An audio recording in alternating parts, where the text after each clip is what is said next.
wabarakatuh. Di sini saya akan memberikan tips apabila kita diserang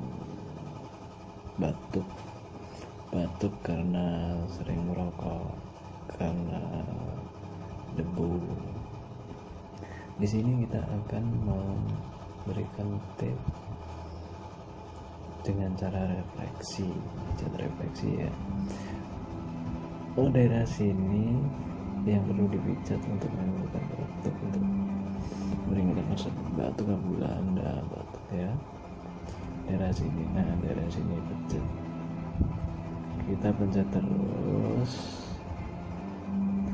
jangan sampai lebih dari 10 menit ya, itu akan mengganggu peredaran darah.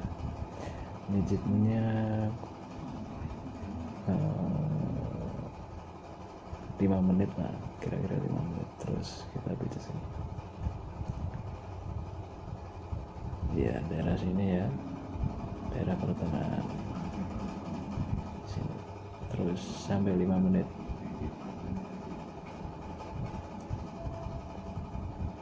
Oke,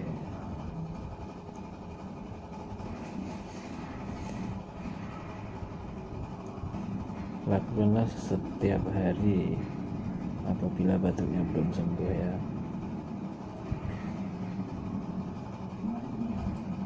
Oke, begitulah tips dari saya untuk menyembuhkan sakit batuk Anda.